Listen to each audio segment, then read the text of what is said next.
अस्सलामुअलैकुम जी, उम्मीद है सब ठीक होंगे। अच्छा रमज़ान जा रहा होगा। ये जी सुबह का टाइम है, जब सोनी आई थी सफाई के लिए, साथ ही मैंने मशीन लगा ली हुई थी कपड़े धोने के लिए। इफ्तार के बाद आइज़ल को भूख लग गई। इफ्तार के बाद का टाइम है, जो मैं इसके लिए दूध बना रही थी, अम्मी की गोद में थी और ये पी रही थी। और जी अम्मी बात कर रही थी इस टाइम ड्रामे की कि ये लड़की हर वक्त एक ही जैकेट पहनी रखती है। आई डोंट नो, क्योंकि मैं ये देखती नहीं हूँ ड्रामा। तो जी उसके बाद जी चाय की जी बड़ी ज़बरदस्त किस्म की डिमांड आ रही थी और बहुत ही एंड भूख लगी हुई थी। आज हमने इफ्तार में पकोड़े और फ्राइज़ टू मच खा लिए थे। दैट्स वाई मुझे बहुत क्रेविंग हो रही थी कि माशाल्लाह जी हमारे घर गाढ़ी मलाई वाला दूध आता है, बहुत प्यारी मलाई आती है इस पर। और ये जी हस्बैंड चाँद भी ज़मीन पे उतर आया था, ये भी कमरे से बाहर निकल आए हैं। मेरे से कल एक गलती होगी, बोटियाँ बनाने की मैंने वीडियो तो अपलोड कर दी, लेकिन मैंने दी नहीं अपने हस्बैंड को क्योंकि मैं भूल चुकी थी। और आज जब उन्होंने मेरा व्लॉग देखा तो उनको याद आ गया कि मैंने उनको उनकी बोटियाँ नहीं दी। और दैट वाज जी बड़ी शर्म की बात थी मेरे लिए। तो जी मैं सफाई के लिए आ गई किचन में, क्योंकि अक्सर अम्मी को जब मैं किचन से निकलती हूँ तो वो कहते हैं ज़ैनब तो बहुत गंद डाल के आ गई, और जब उनको साफ़ करना पड़ता है तो फिर वो थोड़ी थोड़ी मीठी मीठी बातें लगा देते हैं मुझे। बट दैट इज़ ओके, क्योंकि माँ का एक ही होता है, घर की माँ हो या ससुराल की माँ, माँ ही होती है। उनको अपने टॉपिक, उनको अपने लिहाज से हर जगह हर चीज़ परफेक्ट एज इट इज़ चाहिए होती है, जैसे वो लोग रखते हैं। तो जी यहाँ पे मेरे दूध को उबाला आ गया था बहुत अच्छे तरीके से। आज चावल पकाते वक्त मेरे से चावल उबल के और सारी जो उसका पानी था वो चूल्हे में पड़ गया, जिसकी वजह से मुझे डीपली क्लीनिंग करनी पड़ गई।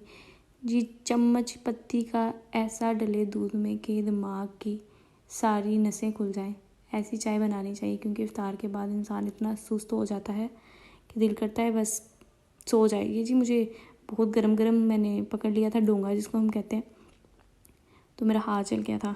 एक हाथ से वीडियो बनाना बड़ा टफ रहता है, लेकिन मैं आप लोगों के लिए फिर भी बना रही हूँ, अपनी डेली रूटीन शेयर कर रही हूँ। इफ्तार के बाद का ये सारा सिनेरियो है कि जी इफ्तार के बाद आधा घंटा सोने के बाद मेरे हस्बैंड कह रहे थे तुम क्या हर वक्त सोती रहती हो, उठो उठ के किचन में जाओ। तो जी उनकी की बोटियाँ जो मुझे शर्म से जिससे मुझे पानी पानी कर दिया ये बता के कि तुमने कल बना के भी मुझे नहीं खिलाई, तो आज दोबारा ये गर्म हो रही हैं। चाय में ऐसा मज़ेदार किस्म का रंग निकल रहा है कि मेरे मुंह में कंटिन्यूसली पानी आ रहा है। मैं हमेशा पसंद करती हूँ गाढ़े दूध की मलाई वाली चाय। बोटियाँ इधर प्रॉपर फ्राई हो गई थी, आप देख सकते हैं, प्रॉपर गर्म हो गई थी कि तेल छोड़ दिया था उन्होंने। ये चाय मैंने डाल ली पत्ती में से।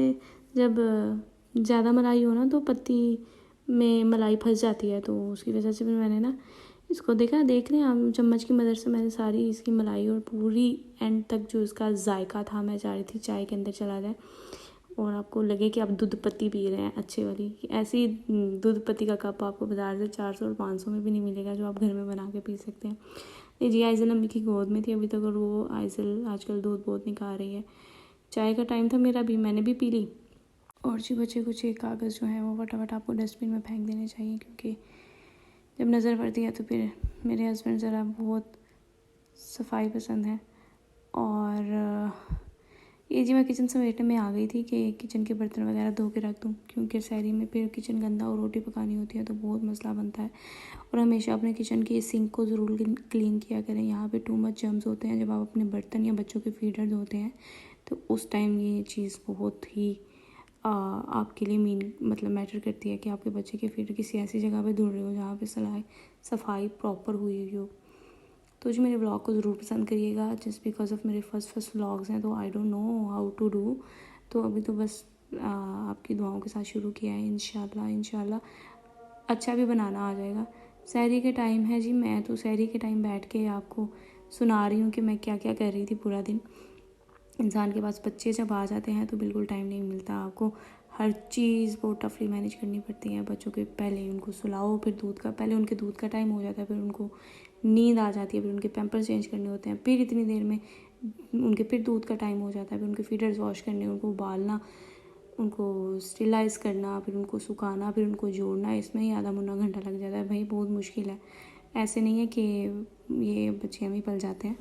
तो जी बच्चों को जवान करने में माँ बाप की पूरी ज़िंदगी गुजर जाती है, क्योंकि उनको बड़ा करने में माँ बाप अपनी जान डाल देते हैं।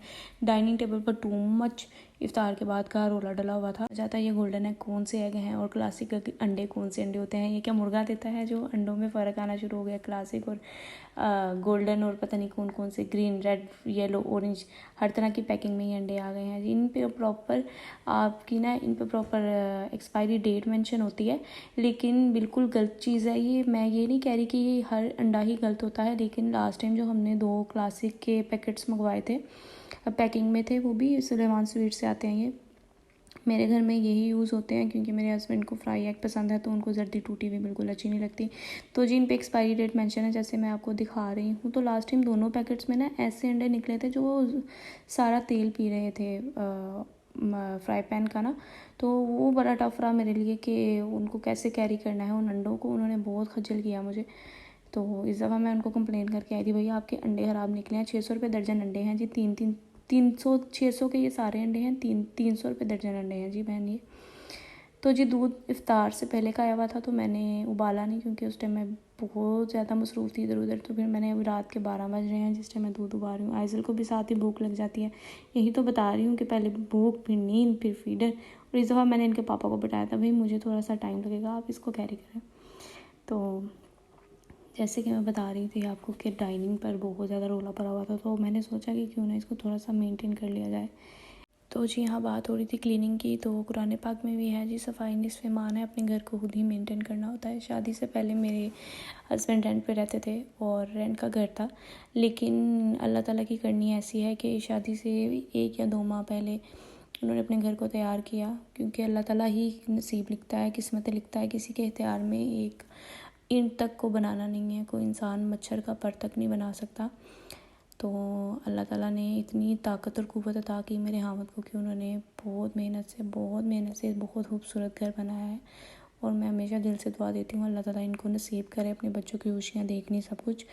और ये मशीन मुझे मेरी दोस्त ने दी थी शादी पे गिफ्ट, तो जो बेचारी डाइनिंग पे पड़ जाती है, क्योंकि अभी हमारा घर बिल्कुल न्यू है, तो चीज़ें रखने की जगह थोड़ी कम है। मैं चेक करी थी, ये देसी घी अम्मी ने बनाया था और इतना ज़बरदस्त बना है ना, मैं बताने की कोशिश ये करी हूँ कि दानेदार घी है, इसका टेस्ट भी उसी तरह लजीज है। काइंडली कोशिश किया करें, दूध की उतरी मलाई को जोड़ें और फ्रीज़ करें, और ये जो मलाई ऊपर आती है, और इसके बाद इसी मलाई से आप लोग अपने देसी घी को घर में बनाया करें, क्योंकि बाहर के खानों में जो जायके आते हैं ना, उनमें गलाजत बहुत ज़्यादा होती है। सो काइंडली अवॉइड करें, हेल्दी खाएं, सेफ खाएं, लेकिन घर का खाएं। जी ये मैंने स्पेशल लगाया था, ये हदीस है कुरान पाक में, ये प्रॉपर तलावत है साथ, तो इसको ज़रूर पढ़िएगा। आटा गूंदने वाला था, सुबह सहरी में काम आएगा, तो मैंने जल्दी जल्दी हाथ मार दिया आटे को भी। गूंदा नहीं आता मुझे, अम्मी कह रहे थे नमाज के बाद गूंद दूँगी। अम्मी से ये लॉन्ड्री बैग नहीं उठाया जा रहा था, बता रही थी ना सुबह कपड़े धोए थे, कपड़े धो तो लिए थे, लेकिन डालने का बड़ा मसला है। ये जी हमारा ऊपर वाला पोर्शन था, यहाँ पर कोई भी नहीं रहता, आना तो भाइयों ने था, लेकिन जैसे अल्लाह को मंजूर। ये मैं अम्मी बालकनी में आई हुई थी, चाँद बहुत प्यारा था, हम चेक कर रहे थे बादल थे भी कि नहीं, लेकिन हाँ बादल नहीं थे। तो मैंने सोचा कि क्यों ना बेडशीटें और बाकी आइज़ल के कपड़े भी नीचे पड़े हुए हैं, क्योंकि कपड़े पड़े रहें तो उनमें स्मेल पैदा हो जाती है। तो मैंने कोशिश की कि दोबारा, क्योंकि यार ऊपर जाना बहुत टफ रहता है, पूरे घर को मेंटेन करना। मेरे साथ अम्मी भी लगे रहते हैं, ऐसे नहीं। ये बेडशीटें धुली हुई पड़ी हुई थी, हमने सोचा सुबह काम वाली आएगी तो डाल देगी। तो फिर मैंने अपने हामिद का तड़ला किया कि मेरे प्यारे से हस्बैंड ऊपर छोड़ आए हैं, मेरे से नहीं जाएगा, तो उनको अपनी ट्रेडिंग छोड़ के जाना पड़ा ऊपर। सो जी ये आइज़ल के कपड़ों के लिए फिर मैंने उनकी रिक्वेस्ट की थी, तो उन्होंने कहा मेरी बेगम आप ये भी मुझे पकड़ा दीजिए, आप इतनी भी जहमत ना करिए जो आपने पकड़ा है। 3री मंजिल पे जाना मुझे सम टाइम बहुत टफ लगता है, क्योंकि बहुत ऊपर छत है हमारा। और जहाँ मुझे नोटिस कर रहे थे कि टब भी मैंने पकड़ा, सब कुछ मैंने पकड़ा, और तुम दरवाज़ा खोलने भी नहीं आगे हो रही। तो जी ये बड़ी किस्मत की बात होती है कि आपका हामिद कोऑपरेटिव हो, आपसे प्यार करने वाला हो, आपकी इज़्ज़त करने वाला हो। हमेशा जीवन साथी ढूंढते वक्त ये ज़रूर देखिएगा कि उस इंसान का दिल कैसा है। शक्लें सूरतें तो अल्लाह की ज़ात बनाने वाली है, कभी भी शक्ल सूरत पे नहीं जाना, क्योंकि ज़िंदगी दिलों के साथ और सीरतों के साथ गुजरती है। और अल्हम्दुलिल्लाह मैं अल्लाह ताला की बहुत शुक्रगुज़ार हूँ, मुझे अल्लाह ताला ने ऐसा हस्बैंड दिया है, माशाल्लाह माशाल्लाह माशाल्लाह। मैं सब बेटियों के लिए दुआ करती हूँ, इवन मैं अपनी सगी बहन के लिए दुआ करती हूँ, अल्लाह उसके नसीब भी ऐसे करे, इतने ही प्यारे करे। नीचे आते ही हमें भूख लग गई मेरे हस्बैंड को, और उन्होंने कहा कुछ खाने के लिए दे दो।